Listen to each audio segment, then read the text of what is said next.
is losing power now, but nonetheless, Adam Schiff, who was responsible for saying that he's seen direct evidence of Russia collusion, while on the Intel committee, that was a lie. He got rewarded by getting promoted into the Senate. He's now a senator.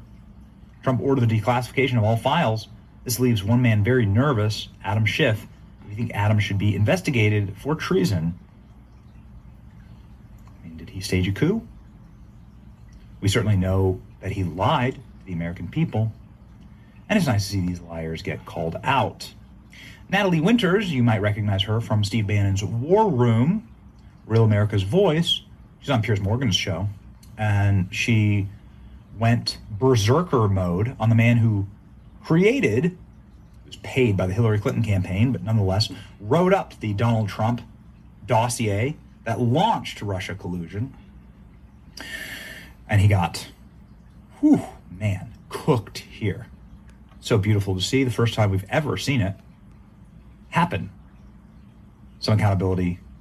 You can start with Natalie Winters. Well, I know Christopher Steele probably wanted to go down in history as someone that colluded with the Clinton campaign to take down President Donald J. Trump, but I really think that you represent probably the ultimate grifter in the American political space. For you to even come on here, obviously you're trying to sabotage what President Trump is doing when it comes to Russia and Ukraine, but to sit here, what is it, nearly a decade after you tried to smear President Trump as a Russian asset, to then say, well, I think he's a Russian asset, but even though I'm really good at my job and create all these intelligence reports, it's just sort of a feeling that I have. I'm sorry, what stones do you even have left to turn over to try to corroborate your claim that President Trump is a Russian asset? You what? Weaponized FISA courts, surveillance, warrants, not just domestic spy agencies, international spy agencies too, the entire DNC apparatus, a bunch of political operatives and registered foreign agents here in the United States.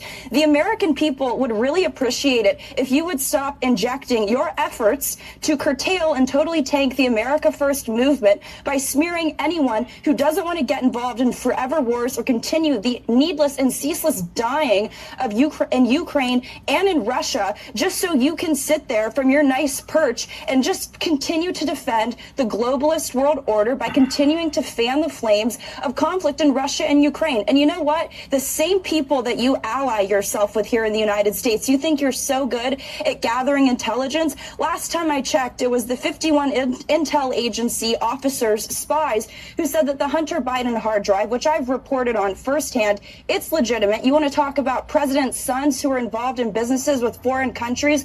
Well, I'd like to introduce you to Hunter Biden, right? When those 51 people that I'm sure that you know all too well, you were probably likely involved with the drafting of that letter, said that that was Russian disinformation. Well, it turned out that that was true, and shame on you for the last decade trying to inject the idea that smearing President Trump as a Russian agent or a Russian asset is somehow going to tank the MAGA movement. It's about putting America first, and the fact that you can still sit here and you have no actual evidence beside one random Russian meeting and, oh, we need to just continue to get more evidence. You're a complete political hack and grifter, and I wish the American political scene didn't have your voice in it.